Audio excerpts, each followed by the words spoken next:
31 జూలైలో నిన్న చూసారా 54,000కి వచ్చింది మళ్ళీ. అంటే ఈ రోజు 57,000కి కొనటం అనవసరం అనమాట ఇది. ఇక్కడ 7435 హెచ్ఎస్ అని ఉంది.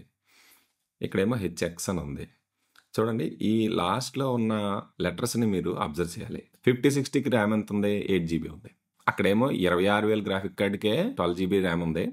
ఇక్కడ 40,000 గ్రాఫిక్ కార్డుకి 8 GB ర్యామే ఉంది. సో మన అనాలజీ ప్రకారం దీనికంటే ఆ 12 GB గ్రాఫిక్ కార్డే పెద్ద అనుకుంటాం. కానీ అసలు అది చాలా రాంగ్ అనమాట. జూలై 15వ తారీఖున 39 ఇది కొనుక్కోండి అని చెప్పటం చాలా ఈజీ. కానీ మీకే ఒక అవగాహన రావాలని నేను ఇది చేశాను. షలోమ్. ఈ రోజు నుంచి ఫ్లిప్కార్ట్లోను అమెజాన్లోను సేల్ స్టార్ట్ అయింది కదా, ఫ్రీడమ్ సేల్ అనేది ఉంది కదా. అయితే ల్యాప్టాప్స్ పర్చేజ్ చేయాలనుకుంటే లైవ్ స్ట్రీమ్ కోసం ఎలాంటి ల్యాప్టాప్ సెలెక్ట్ చేసుకోవాలి మన బడ్జెట్కి, బెస్ట్ మనం పెట్టే బడ్జెట్కి బెస్ట్ స్పెక్స్ ఎలా సెలెక్ట్ చేసుకోవాలి అనేది మీకు ఈరోజు ఎక్స్ప్లెయిన్ చేస్తాను. చాలామంది అడుగుతున్నారు 50Kలో ఎలాంటి ల్యాప్టాప్ తీసుకోవాలి, లేకపోతే 70Kలో లేకపోతే 1 lakhలో ఎలాంటి ల్యాప్టాప్ తీసుకోవాలని అడుగుతున్నారు. మనం అలా చెప్పలేమన్నమాట. మీరు ఒక 10 minutes 20 minutes ఈ వీడియో కోసం స్పెండ్ చేశారంటే కనుక ఏమీ స్కిప్ చేయకుండా చూస్తే మీకు బెస్ట్ ఎలా రప్పించుకోవచ్చు, మీకున్న బడ్జెట్లో బెస్ట్ అవుట్పుట్ బెస్ట్ స్పెక్స్తో ఎలాంటి ల్యాప్టాప్ సెలెక్ట్ చేసుకోవాలనేది మీకు చెప్తాను.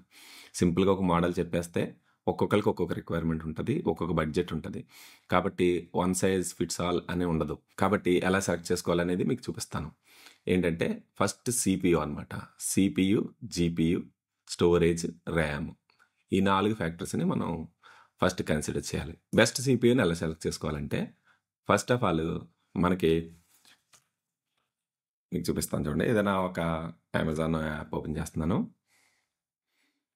అమెజాన్ వెబ్సైట్లో సపోజ్ గేమింగ్ ల్యాప్టాప్ అని మీరు సపోజ్ ఏదో ఒక బడ్జెట్లో గేమింగ్ ల్యాప్టాప్ అని మీరు సెర్చ్ చేయండి.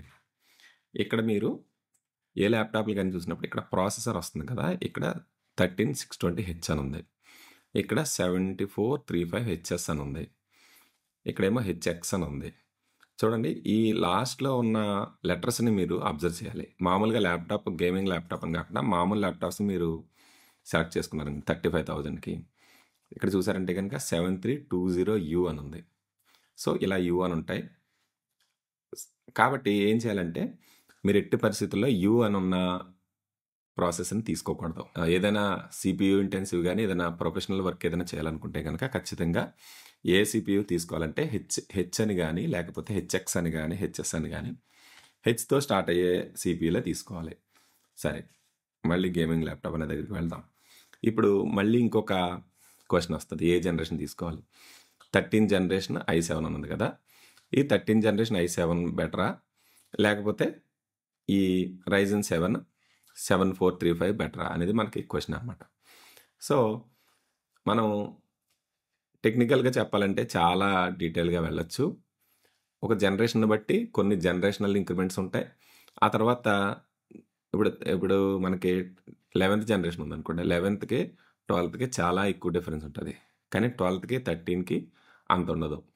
ఆ తర్వాత 13th to 14th కూడా అంత పెద్ద ఇంక్రిమెంట్ ఉండదు అనమాట. కాబట్టి మనం ఎప్పుడైతే 11th తీసుకుంటున్నాం అనుకోండి, 11th generation i5 తీసుకున్నాం, i7 తీసుకున్నాం అనుకోండి 11th generation, అది 12th generation i7 i5 అన్నిటికంటే స్లోగానే ఉంటుంది అనమాట.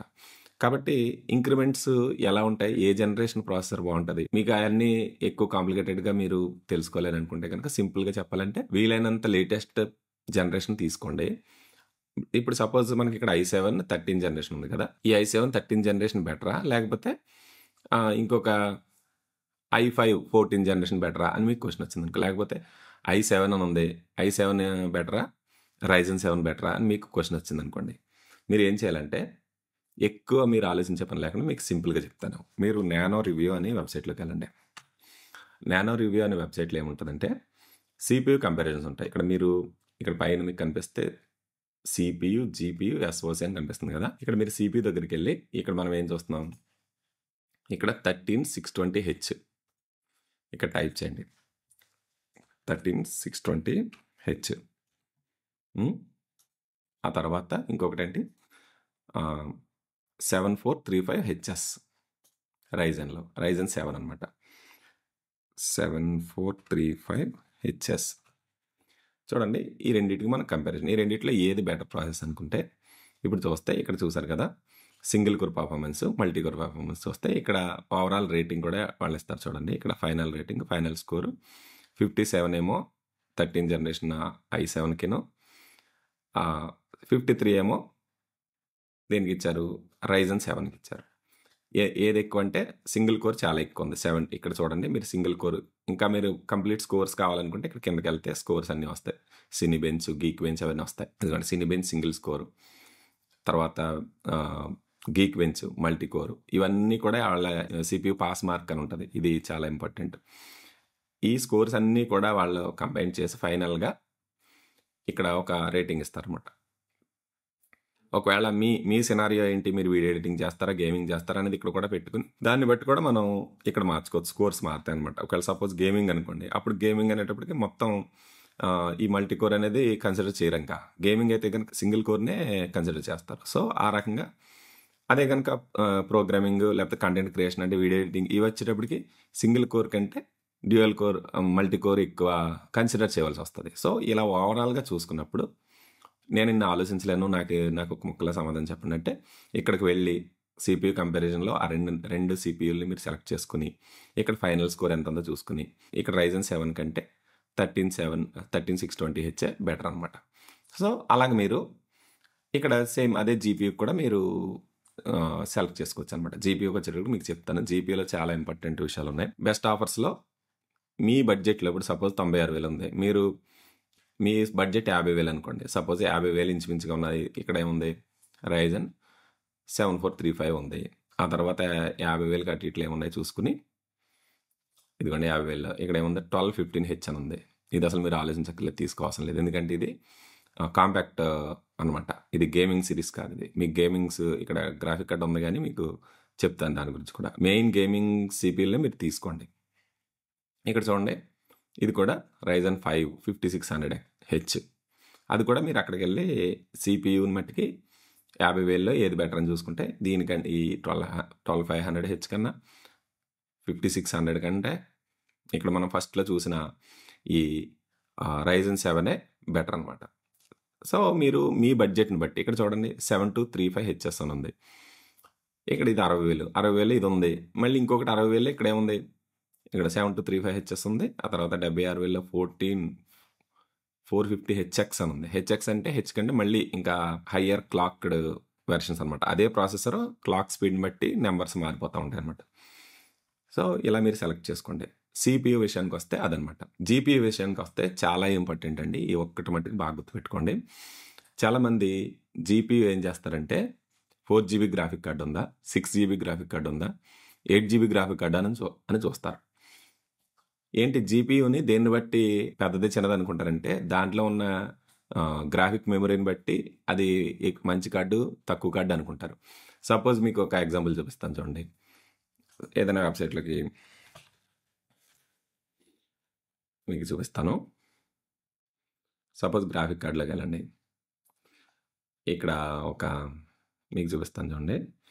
3060 అనే గ్రాఫిక్ కార్డు ఉందనుకోండి. చూసారా?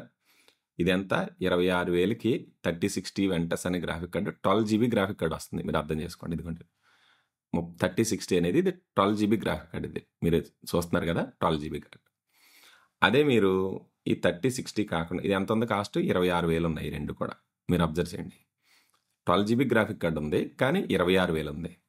అదే మీరు సపోజ్ 5060 తీసుకోండి. ఇంకొండి 5060 ఈ 5060 అంతనే కార్డులు 40,000 ఉంది కార్డు. మీరు అర్థం చేసుకోండి. ట్రిపుల్ ఫ్యాన్ ఉంది, 40,000 ఉంది ఈ కార్డు. ఇది హైయర్ క్లాక్డ్ వెర్షన్ అనమాట. చూసారు కదా? 5060కి ర్యామ్ ఎంత ఉంది? 8GB ఉంది. అక్కడేమో 26,000 గ్రాఫిక్ కార్డుకే 12GB ర్యామ్ ఉంది. ఇక్కడ 40,000 గ్రాఫిక్ కార్డుకి 8GB ర్యామే ఉంది. సో మన అనాలజీ ప్రకారం దీనికంటే ఆ 12GB గ్రాఫిక్ కార్డే పెద్ద అనుకుంటాం, కానీ అసలు అది చాలా రాంగ్ అనమాట. మీకు సింపుల్గా చెప్పాలంటే లారీ స్పీడ్ ఎక్కువ వెళ్తుందా లేకపోతే కార్ ఎక్కువ స్పీడ్ వెళ్తుంది అంటే లారీ చాలా లోడ్ తీసుకెళ్తుంది కదా, లారీ ఎక్కువ అనుకుంటే ఎలా కుదురుతుంది? అది లోడ్ వేరు, స్పీడ్ వేరు అనమాట. ఇక్కడ మనకి గ్రాఫిక్ మెమరీ అనేది మన అవసరం ఏంటి అనే దాన్ని బట్టి ఆధారపడి ఉంటుంది. ఇప్పుడు 3D రెండరింగ్ అయినా లేకపోతే హెవీ ఆఫ్టర్ ఎఫెక్ట్స్ లాంటి పనులు చేసేటప్పుడు గ్రాఫిక్ మెమరీ ఎక్కువ అవసరం అవుతుంది. కానీ గేమింగ్కి అయినా వీడియో ఎడిటింగ్ అయినా, ఎన్కోడింగ్ అయినా, గ్రాఫిక్ కార్డ్లో ఉన్న ప్రాసెసర్ ఏంటనేది చాలా ఇంపార్టెంట్. ఇక్కడ 5060 అనే ప్రాసెసర్ ఉంది. సో మీకు ఇందాక చెప్పినట్టుగా 4060 బెటరా, 5060 బెటరా అని 3060 మీరు చూసారు కదా, 3060 ఇక్కడ 3060 పెట్టండి, ఇక్కడ 5060 పెట్టండి. చూసారు కదా, మీరు 3060ని 5060కి డిఫరెన్స్ వస్తే చూసారు కదా, ఇది ఎంత తేడా చూసారా, ఇక్కడ 43 ఉంది గేమింగ్కి, ఇక్కడ 31, అంత తేడా ఉంటుంది అనమాట. వర్క్ స్టేషన్ పర్ఫార్మెన్స్కి ఇక్కడ 44 ఉంది. అంటే ఈ 3060కేమో 12 GB ర్యామ్ ఉంది, 5060కేమో ఓన్లీ 8 GB ఉంది. కానీ ఇక్కడ స్కోర్స్ చూసారా మీరు, ఫైనల్ స్కోర్ ఎంత వచ్చింది, ఎంత తేడా ఉందో చూసారా. కాబట్టి మనం ఎలాగంటే గ్రాఫిక్ కార్డ్లో ఉన్న ర్యామ్ని బట్టి మనం గ్రాఫిక్ కార్డ్ పర్ఫార్మెన్స్ని అంచనా వేయకూడదు అనమాట. కాబట్టి ఏ గ్రాఫిక్ కార్డ్ అంటే సింపుల్గా మీకు ఎక్కువ నేను చెప్పను కానీ 3050 దానికంటే పైన ఉన్న ఏ గ్రాఫిక్ కార్డ్ అయినా మీరు తీసుకోండి. 3050 కంటే 3060 బెటరు, 3060 కంటే 4060 బెటరు, 3050 కంటే 4050 బెటరు. మీరు అర్థం చేసుకోండి, 3050, 3060, 3070 ఒక జనరేషన్, 4050, 4070, 4060, 4070 అలా 40 జనరేషన్. తర్వాత ఇప్పుడు లేటెస్ట్గా ఏం జరుగుతుందంటే 5050, 5060, 5070 అని కొత్త గ్రాఫిక్ కార్డ్స్ వచ్చినాయి. ఇప్పుడు లేటెస్ట్గా వచ్చిన గ్రాఫిక్ కార్డులు ఏంటంటే ల్యాప్టాప్స్లో 5050 అనమాట. సో కొత్తగా వచ్చినాయి కాబట్టి రేట్లు ఎక్కువ ఉంటాయి. దానికంటే మీరు 4050 కానీ 3050 కానీ అంతకంటే పైన మీరు బాగా ₹1,00,000 బడ్జెట్ పెట్టుకుంటారంటే కనుక 3060 కానీ 4060 కానీ ఉండేలా చూసుకోండి. 4060 ఉంటే ఇంకా బెస్ట్ అనమాట. ఎందుకంటే 3060 గ్రాఫిక్ కార్డే మేము చూసారు కదా, 40,000, 30,000 అలా ఉంటాయి. సో గ్రాఫిక్ కార్డుకి ఇంచుమించుగా 30,000 అవుద్ది. కాబట్టి మనకి ఒక 90 లక్ష రూపాయల మధ్యలో అనుకుంటే కనుక 4060 లక్ష దాటితే 4060 లక్ష లోపు అనుకుంటే 3060 ఈ గ్రాఫిక్ కార్డులు ఉండేలా చూసుకోండి. మీకు గ్రాఫిక్ మెమరీ చాలా ఇంపార్టెంట్ అనుకుంటే తప్ప అది అసలు ఎలా పనిచేస్తుందో మీకు తెలిస్తే, ఇప్పుడు suppose blender, 3D rendering, after effects ఇలాంటి వాటికి గ్రాఫిక్ మెమరీ చాలా ఎక్కువ ఉపయోగపడుతుంది. మెయిన్గా క్యాడ్ అలా ఉంటాయంటే చూడండి, అలాంటి వాటికే గ్రాఫిక్ మెమరీ బాగా ఎక్కువ ఉపయోగపడుతుంది అనమాట. తర్వాత CPU అయిపోయింది, GPU అయిపోయింది. మీకు అర్థమైంది కదండి, నేను చెప్పింది మళ్ళీ ఒకసారి రిపీట్ చేస్తున్నాను. మీరు CPU మీ బడ్జెట్లో ఇలాగా ఓపెన్ చేసి మీ బడ్జెట్లో ఏ ఉన్నాయి సపోజ్, లేకపోతే ఇక్కడ ఫిల్టరింగ్లో పెట్టేసుకుని నేను చేసేవన్నీ కూడా మొబైల్లో కూడా మీరు చేయొచ్చు. ఇక్కడ ప్రైసింగ్ ఫిల్టర్ పెట్టుకుని ఇక్కడ సపోజ్ మీరు 50,000 అనుకుంటున్నారు, 50,000 సపోజ్ మీరు మ్యాక్సిమం ఎంత పెట్టగలుగుతారో ఒక 65,000 పెట్టగలరు అనుకున్నాం, ఒక 70,000, 68, 50 నుంచి 60 మధ్యలో గో అని నొక్కారనుకోండి. ఇక్కడ చాలా ఇది చూడండి, 50కి 60 మధ్యలో ఇన్ని ఉన్నాయి, ఇవన్నీ వస్తున్నాయి. 7435 ఉంది, 7235 ఉంది. మీకు ఇక్కడ నెంబర్ అర్థమైపోతుంది కదా. 7435HS కంటే ఖచ్చితంగా 7235HS తక్కువ ఉంటుంది. ఇది Ryzen 5, అది Ryzen 7. సో ఈ రెండిట్లో ఏది బెటర్ అని మీరు ఆలోచించక్కర్లేదు, 5 బెటర్. కానీ ఇది ఎక్కువ ఎందుకు ఉంది అంటే 24 GB ఉంది ర్యామ్. మీరు అబ్జర్వ్ చేయండి, ఇదేమో 16 GB ర్యామ్. అందుకని దానికంటే ఇది రేట్ ర్యామ్ ఒకటి. స్టోరేజ్ గురించి మీకు తర్వాత చెప్తాను. మీకు ఎంత ఉండాలి అంటే సపోజ్ ఇది ఇలాగా ఈ నెంబర్స్ అన్నీ కూడా మీరు చెక్ చేసుకుని చూడండి. ఇక్కడ 8645 8th జనరేషన్ వచ్చేసింది. సో 8th జనరేషన్ వచ్చేసింది కదా, 8th జనరేషన్ బెటరా, మీరు 5th జనరేషన్ బెటరా అంటే ఆ నెంబర్ని బట్టి ఉంటుంది. కొన్ని లేటెస్ట్ జనరేషన్ అయినా సరే స్లోగా ఉండొచ్చు. సపోజ్ i5 ఉందనుకోండి, 14th జనరేషన్ i5 ఉందనుకోండి, 13th జనరేషన్ i7 ఇంచుమించుగా ఒకలానే ఉంటాయి. అలా అనమాట. మరి చూసుకోవాలి, ఒక జనరేషన్ 2 జనరేషన్ ఎక్స్ట్రా అయిందంటే కనుక, అంటే మీకు సింపుల్గా అర్థమయ్యేది చెప్పాలంటే ఒక 11th జనరేషన్ i7 ఉందనుకోండి, 14th జనరేషన్ i7 ఉందనుకోండి, రెండు i7 కదా అనుకుంటే కుదరదు. 11th జనరేషన్ i7 కంటే 14th జనరేషన్ i5 బాగా స్పీడ్గా ఉంటుంది. అది మీరు అబ్జర్వ్ చేయాలి. మీకు ఏమైనా డౌట్ ఉంటే కనుక నానో రివ్యూలో చూసుకోవాలని చెప్పాను కదా, మీరు అక్కడికి వెళ్ళి ఏమైనా డౌట్ ఉంటే ఆ నెంబర్ని బట్టి దానికి ఎంత స్కోర్ ఉందో CPUకి మీరు చెక్ చేసుకోవాలి. ఈవెన్ ఇక్కడ వాల్యూని బట్టి కూడా ఉంటుంది అనమాట. ఇక్కడ 5060 ఎంతగానో చూసాం మనం, 40,000 చూసాం. ఇది 3060 ఎంత చూసాం, 26,000 చూసాం. సో ఆ వాల్యూని క్యాలిక్యులేట్ చేయమంటే అది వాల్యూని క్యాలిక్యులేట్ చేసి చూపిస్తుంది. చూడండి, ఇప్పుడు ఈ వాల్యూ ఇక్కడ ఉన్న రిజల్ట్స్ ప్రకారం 40,000లో 5060 తీసుకోవచ్చా, 26,000లో 3060 తీసుకోవచ్చా అంటే ఇది వాల్యూ ఇండెక్స్ చూసారా, లెఫ్ట్గా పెడుతుంది. ఇదిగోండి 53.8 వాల్యూ చూపిస్తుంది. అంటే ఈ ప్రైస్కి ఇది పర్వాలేదు, ఈ ప్రైస్కి అయితే ఇది కరెక్టు.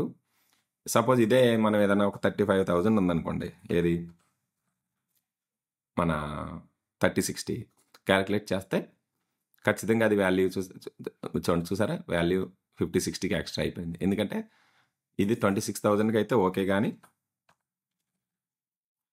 ఇది 40 ఇంకా అంతకంటే ఎక్కువ అంటే అనవసరం అనమాట. వాల్యూ ఎటువైపు ఉందో ఇది చూసుకుని మీరు ఆ వాల్యూని బట్టి మీరు క్యాలిక్యులేట్ చేసుకోవాలి. తర్వాత ఇంకా ర్యామ్ విషయానికి వస్తే చాలామంది ర్యామ్ విషయంలో చాలా మిస్టేక్ చేస్తారు.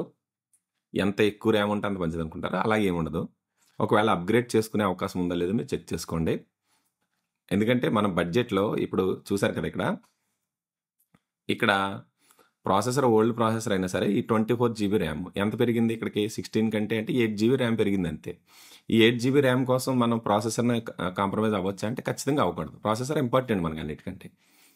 ప్రయారిటీ ప్రకారం చూసుకుంటే ఫస్ట్ ప్రయారిటీ మనం ప్రాసెసర్ పెట్టుకోవాలి, సెకండ్ ప్రయారిటీ గ్రాఫిక్ కార్డు పెట్టుకోవాలి, థర్డ్ ప్రయారిటీ ర్యామ్ పెట్టుకోవాలి. సో ఈ రెండింటి విషయానికి వస్తే ఇంచుమించుగా రెండు ఒక 1000 అటు ఇట్లోనే ఉన్నాయి. కానీ ఇక్కడ ప్రాసెసర్ ఇది Ryzen 7 వచ్చింది, ఇది 5 వచ్చింది. ఇక్కడ తేడా ఏంటంటే జస్ట్ ఈ రెండు కూడా 3050 గ్రాఫిక్ కార్డులే ఉన్నాయి. కానీ 24 GB ర్యామ్ ఉంది, ఇక్కడ 512 GB, ఇక్కడ 3050 గ్రాఫిక్ కార్డు ఉంది, ఇది కూడా 512 GB.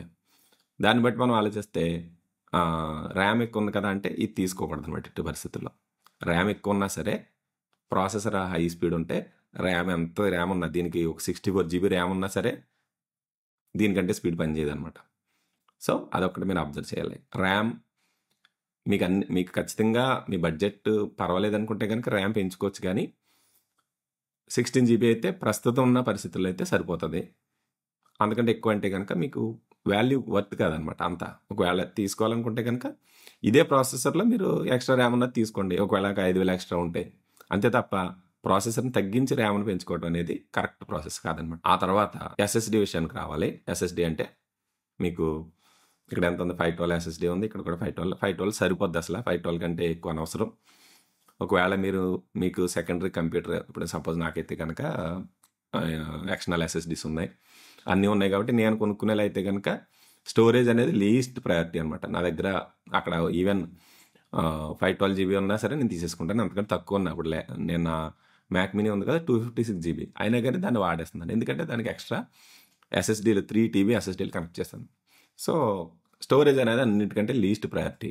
ఇప్పుడు సపోజ్ ఒక 5,000 పెరిగింది 512 GB నుంచి 1 TB వెళ్ళడానికి ఒక 5,000 పెరిగింది అనుకోండి, అది శుద్ధ దండగ అనమాట. ఎందుకంటే మీరు అదే 5,000 పెడితే ఇండివిజువల్గా SSD 1 TB SSD తీసేసుకోవచ్చు. ఇంటర్నల్గా కూడా కొన్ని నాటికి పెంచుకోవడం. ఇప్పుడు సపోజ్ ఈ టఫ్ సిరీస్ ఉన్నాయనుకోండి, వీటిని ఓపెన్ చేసేసుకుని లోపల ఎక్స్ట్రా NVMe స్లాట్ ఉంటుంది, అందులో NVMe పెట్టేసుకోవచ్చు అనమాట. సో ఇలాగా మీరు అబ్జర్వ్ చేసి ఆ తర్వాత ఏ బ్రాండ్ బెటర్ అంటే కనుక మనం అలా చెప్పలేమండి. వాళ్ళు ఇచ్చే వారంటీని సర్వీస్ని బట్టి ఒక్కో చోట అలా ఉంటుంది. నాకు తెలిసినంత వరకు యాసస్ టఫ్ సిరీస్ చాలా బాగుంటాయి. మేము వాడాము, మల్టిపుల్ డివైజెస్ వాడాము, ఒకటి కాదు 3-4 కొన్నాం. సో యాసస్ టఫ్ సిరీస్ చాలా బాగుంటుంది. ఆ తర్వాత ఇదిగోండి లెనోవో లోక్ అని ఉంది కదా, లెనోవో లోక్ అని, లేకపోతే వివో బుక్ అనేది, వివో బుక్ సిరీస్ అసలు తీసుకోకూడదండి. ఇది స్లీక్గా ఉన్నాయి కదా, ఇవి ఫ్యాన్లు అవి పెద్దగా ఉండవు కాబట్టి కూలింగ్ బాగోదనమాట. చూడండి HP విక్టస్ ఈ సిరీస్ కూడా వాడాము. ఆ తర్వాత ఇంకొకటి ఏంటి Acer నైట్రో అని ఉంటుంది. సో ప్రతి గేమింగ్ సిరీస్లోనూ లోయర్ అండ్ హైయర్ అండ్ కూడా ఉంటాయి. ఇప్పుడు యాసస్ టఫ్ సిరీస్ ఉంది కదా, ఈ టఫ్ సిరీస్ కంటే పైన ఏముంటుందంటే జెఫరస్ అని ఉంటుంది, రోగ్ సిరీస్ ఉంటుంది. అదిగోండి రోగ్ 6 G15. ఈ రోగ్ సిరీస్ అనేది ఈ స్పెక్స్కి చాలా కాస్ట్ ఎక్కువ ఉంటుంది. ROG అంటే చాలా ఎక్కువ అనమాట. అలాగే లెనోవోలో తీసుకున్నారనుకో, లెనోవోలో హయ్యర్ ఎండ్ వెర్షన్ ఏంటంటే లీజియన్ అని ఉంటుంది. లెనోవో లోక్ అనేదేమో లోయర్ ఎండ్, లీజియన్ అనేది చూసారు కదా ఇది కొంచెం ఉంటాయి హయ్యర్ ఎండ్ అనమాట. అలాగే యాసర్ నైట్రో అనేదేమో లోయర్ ఎండ్, యాసర్ లో ఏముంటుందంటే ప్రిడేటర్ అని సిరీస్ ఉంటుంది, అది హయ్యర్ ఎండ్. లేకపోతే HP విక్టస్ అని ఉంది కదా, అదేమో లోయర్ ఎండ్. HP ఓమెన్ అని ఒక సిరీస్ ఉంటుంది, అది హయ్యర్ ఎండ్ అనమాట. సపోజ్ డెల్ ఉందా, డెల్లో ఏలియన్ వేర్ అని ఉంటుంది హయ్యర్ ఎండ్. లోయర్ ఎండ్లోనేమో మామూలు G15 G16 అని డెల్ G సిరీస్లో ఉంటాయి. సో మనం దాని లోయర్ ఎండ్ వెర్షన్స్ ఏంటంటే బడ్జెట్ కాంపోనెంట్స్ ఉంటాయి ఇంటర్నల్గా. ఈ హైయర్ ఎండ్లో ఏముంటాయంటే ఓవర్ క్లాక్ చేయడానికి ఫ్యాన్లు అవి కూడా పెద్దవి ఉంటాయి. కొంచెం అదే స్పెక్లో 10,000-20,000 పెరుగుతుంది. కాబట్టి మనం ఏం చేయాలంటే వీలైనంత వరకు మన స్పెక్స్‌కి బెస్ట్ ప్రైసింగ్ ఎక్కడ వస్తదో ఆ మోడల్స్ తీసుకోవడం బెటర్ అనమాట. కాబట్టి ఆ విధంగా మీరు సెలెక్ట్ చేసుకోండి. ఇప్పుడు జరుగుతున్న సేల్ ప్రకారం 50,000కి ఇంచుమించుగా నేను అనుకున్నది బెస్ట్ ఏది? లేకపోతే 60,000కి నేను అనుకున్న బెస్ట్ ఏది? అనేది ఏమన్నా బెటర్ డీల్స్ అనిపిస్తే గనక నేను కొన్ని డీల్స్ ఈ డిస్క్రిప్షన్‌లో పెడతాను. దాన్ని బట్టి మీరు సెలెక్ట్ చేసుకోండి. కానీ అన్నిటికంటే ఇంపార్టెంట్‌గా మీరు కొంచెమైనా బ్యాక్‌గ్రౌండ్‌లో వర్క్ చేయాలి. వర్క్ చేస్తే తప్ప కొంచెం రీసెర్చ్ చేసుకొని బెస్ట్ డీల్ ఇది నేను ఓన్లీ అమెజాన్‌లో చూపించాను. ఫ్లిప్‌కార్ట్‌లో కూడా మంచి డీల్స్ ఉంటాయి. చూస్తే ఫ్లిప్‌కార్ట్‌లో డీల్స్ కూడా మీరు చెక్ చేసుకోవచ్చనమాట. సపోజ్ అదే ఒక్కొక్క అదే ల్యాప్‌టాప్ ఒక 5,000, 10,000 కూడా డిఫరెన్సెస్ ఉంటాయి ఒక్కోసారనమాట. సపోజ్ ఇక్కడ కూడా గేమింగ్ ల్యాప్‌టాప్ అని సెట్ చేసుకొని సేమ్ అక్కడ మోడల్ నెంబర్ ఉంది కదా! ఏదేది ఇక్కడ మీకు మోడల్ నెంబర్ ఎక్కడో అక్కడ లాస్ట్‌లో ఎక్కడో ఒకటి తగులుతది చూడండి. ఇదిగోండి చూసారు కదా! ఇదనమాట మోడల్ నెంబర్. లెనోవో లేకపోతే ఏ ల్యాప్‌టాప్‌కైనా సరే ఒక మోడల్ నెంబర్ ఉంటది. సపోజ్ ఈ యాసస్ వివో బుక్ అని చూసారనుకోండి. దీనికి ఒక మోడల్ నెంబర్ చూసారు కదా! ఇదనమాట మోడల్ నెంబర్. సో, సేమ్ ఇదే మోడల్ నెంబర్ అక్కడ చూసుకొని అదే స్పెక్స్‌తో ఇక్కడికంటే అక్కడ తక్కువ రేట్ ఉందనుకోండి. మీరు ఎందులో తక్కువ ఉంటే అందులోంచి ఆర్డర్ పెట్టుకోండి. ఆ తర్వాత ఇంకొకటి ఏంటంటే ఆఫర్స్ విషయానికొస్తే ప్రైస్ ట్రాకర్స్ కూడా చాలా ఇంపార్టెంట్. ఈ ప్రైస్ ట్రాకర్ ఎలా అంటే ఇక్కడ చూడండి. ఇది కీపా అనే ఒక ఎక్స్‌టెన్షన్ అనమాట. కీపా కేఈపీఏ క్రోమ్ ఎక్స్‌టెన్షన్. ఇది ఈవెన్ మొబైల్ ఫోన్‌లో కూడా మీరు ఇన్‌స్టాల్ చేసుకోవచ్చు. చూడండి ఇది జూలై 15వ తారీఖున 39,490కి వచ్చింది. సో, ఇది మే నెలలో 40,000 ఉంది. మొత్తం మీరు 160 ఇది ఎప్పటి నుంచి ఉందంటే గనక 168 డేస్ నుంచి ఉంది. చూడండి లాంచ్ అయినప్పుడు 41,000 ఉంది. తర్వాత 40కి వచ్చింది. తర్వాత 39కి వచ్చింది. ఇప్పుడు 39,490, 39,990 ఒక 500లలో ఇప్పుడున్నది ఆల్ టైమ్ లోయెస్ట్ ప్రైస్ అనమాట. సో, మీరు తీసుకోవచ్చు. కీపా అలా కాకుండా ప్రైస్ బిఫోర్ అని ఒకటి ఉంటది. ప్రైస్ హిస్టరీ అని మీరు అదైనా టైప్ చేసుకోవచ్చు. సో, ఈ ప్రైస్ హిస్టరీలోకెళ్ళి సపోజ్ ఈ గేమింగ్ ల్యాప్‌టాప్ ఉంది కదా! 57,000 ఉంది ఇప్పుడు. మీరు దీన్ని కాపీ చేసుకొని ఈ ప్రైస్ హిస్టరీలోకెళ్ళి ఇక్కడ పేస్ట్ చేశారనుకోండి. చూడండి 57,990 ఉంది కదా! ఇది 57,900 లోయెస్ట్ 54,000కి వచ్చిందంట ఒకసారి. ఎప్పుడొచ్చిందంటే మీరు ఇక్కడ గ్రాఫ్ చూసుకుంటే ఇదిగోండి చూడండి ఇక్కడ. ఎప్పుడిది చూడండి ఇక్కడ జూలై 13, 14 అంటే మొన్న ప్రైమ్ డేస్‌లో ఇది లోయెస్ట్ ప్రైస్‌కి వచ్చింది. 54,990కి వచ్చింది. సో, ఇక్కడ డీల్స్ ఎప్పుడెప్పుడు డీల్స్ జరిగినాయి. ఇది హైయెస్ట్ ఎప్పుడొచ్చిందంటే 76,000కి ఉంది హైయెస్ట్. ఎప్పుడిది ఏప్రిల్‌లో. సో, హైయెస్ట్ ప్రైస్ ఎంత, లోయెస్ట్ ప్రైస్ ఎంత చూసుకొని ఇది ఇప్పుడు కరెక్ట్‌గా అప్పుడు లోయెస్ట్‌లో ఎంత ఉందో ఇప్పుడు కూడా అంతే ఉంది. 57,000 కదా! 54,000కి వచ్చింది. ఇప్పుడు ఇంకా అప్పుడు ప్రైస్ కంటే ఇదిగోండి చూడండి నిన్న 31 జూలైలో నిన్న చూసారా 54,000కి వచ్చింది మళ్ళీ. అంటే ఈ రోజు 57,000కి కొనటం అనవసరం అనమాట ఇది. అర్థమైంది కదా మీకు? మళ్ళీ మీరు లోయెస్ట్ ప్రైస్‌లో ఉందంటే గనుక మీరు తీసుకోవచ్చు అనమాట. అలాగే మీరు చెక్ చేసుకోండి. కీపా అనే క్రోమ్ ఎక్స్‌టెన్షన్ ఏమో మీకు అమెజాన్‌కి ఉపయోగపడద్ది. ఈ ప్రైస్ హిస్టరీ అనేది యాక్చువల్‌గా ఇది అమెజాన్‌కి కూడా ఉపయోగపడద్ది మీరు కావాలనుకుంటే. అమెజాన్ లింక్‌ని కూడా మీరు ఇందులో పెట్టుకోవచ్చు. కాకపోతే ఈ ఎక్స్‌టెన్షన్ వేసుకున్నారంటే గనక మీరు క్రోమ్ ఎక్స్‌టెన్షను మీకు డైరెక్ట్ ఇక్కడే చూపించేస్తా ఉంటది. ఓపెన్ చేసిన వెంటనే కింద హిస్టరీ కనిపిస్తూ ఉంటది. ఈ ప్రైస్ హిస్టరీ ఆటికి కూడా మనం ఎక్స్‌టెన్షన్స్ ఇదిగోండి చూసారు కదా! ఈ ఎక్స్‌టెన్షన్ మనం పెట్టుకోవచ్చనమాట. ఈ హిస్టరీ ప్రైస్ ఈ ఎక్స్‌టెన్షన్ పెట్టుకున్నామంటే ఈవెన్ ఈ ప్రైస్ హిస్టరీ ఫ్లిప్‌కార్ట్ కూడా ఆ క్రోమ్‌లో ఓపెన్ చేసినప్పుడు మీకు హిస్టరీ కింద కనిపిస్తూ ఉంటది. సో, ఆ విధంగా మీరు బెస్ట్ ల్యాప్‌టాప్ ఏంటో మీకు మీరుగానే మీ బడ్జెట్‌ని బట్టి సెలెక్ట్ చేసుకోండి. ఇది కొనుక్కోండి అని చెప్పటం చాలా ఈజీ. కానీ మీకే ఒక అవగాహన రావాలని నేను ఇది చేశాను. మీకు ఈ వీడియో నచ్చితే గనక లైక్ చేయండి, షేర్ చేయండి. ఎవరికైనా అవసరం అనుకుంటే. ఛానల్‌ని సబ్స్క్రైబ్ చేసుకోకపోతే తప్పకుండా సబ్స్క్రైబ్ చేసుకోండి. God bless you.